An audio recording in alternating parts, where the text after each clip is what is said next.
अस्सलाम वालेकुम दोस्तों। आज हम बात करने वाले हैं भारत देश की आज़ादी में मुसलमानों की सबसे ज़्यादा कुर्बानी। भारत की आज़ादी की कहानी और इतिहास मुसलमानों के खून से लिखा गया है। जनसंख्या की दृष्टि से अल्पसंख्यक यानी कम होने के बावजूद भी बड़ी संख्या में मुसलमानों ने न केवल आज़ादी की लड़ाई में मुख्य रूप से भाग लिया, बल्कि अपने प्यारे देश को आज़ाद कराने के लिए अपने जीवन की कुर्बानी भी दी।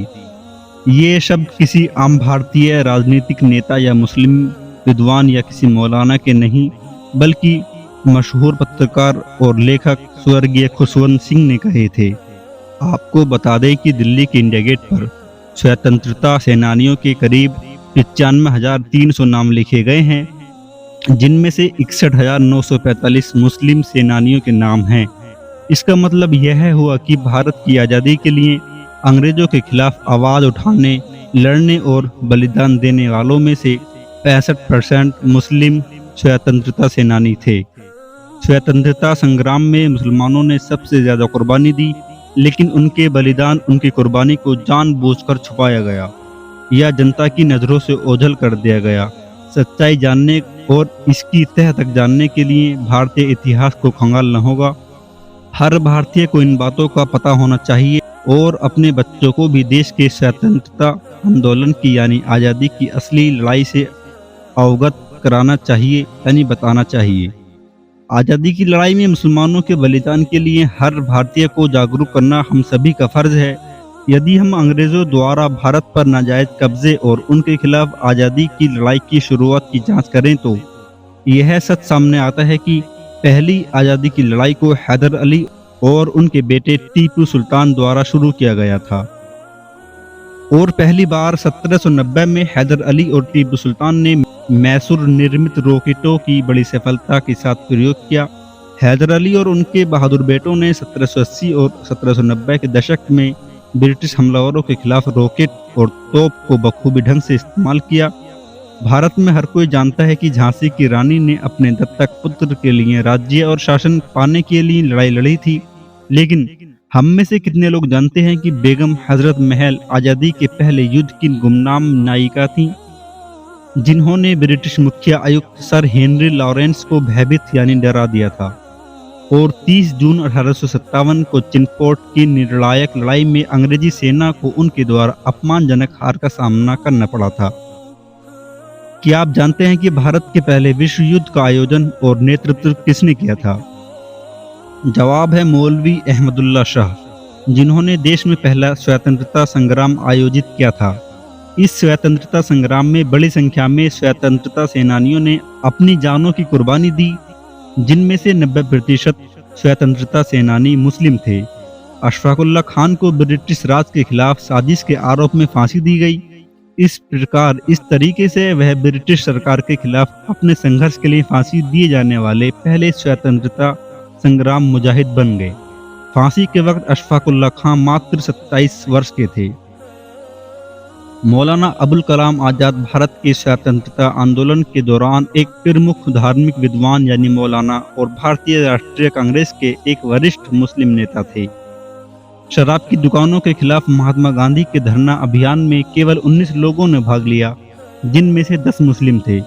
बहादुर शाह जफर, अंतिम मुगल बादशाह, भारत की आज़ादी की बड़ी ताकत और तेजी के साथ लड़ने वाले पहले भारतीय थे।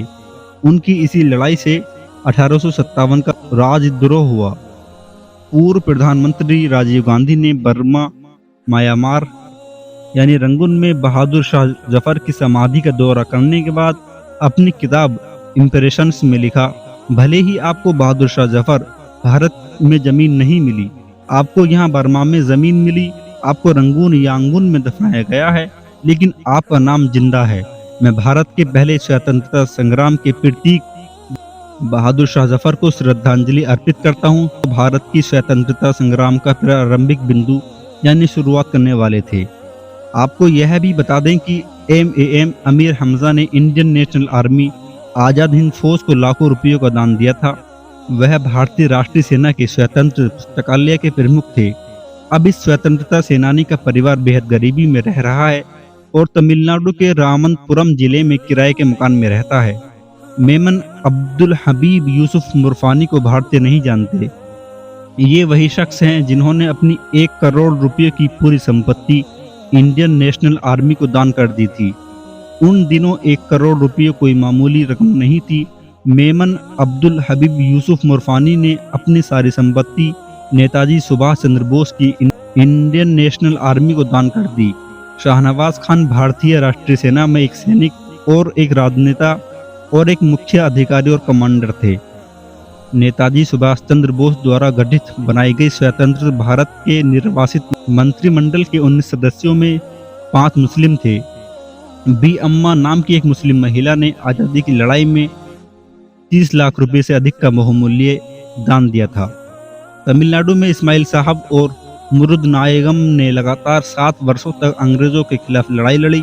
दोनों ने अंग्रेजों में भय और डर का माहौल पैदा कर दिया। हम सभी जानते हैं कि वीओसी कैलोटिया तमिल जहान वह पहले नाविक हैं जिन्होंने भारत की आज़ादी की लड़ाई में भाग लिया।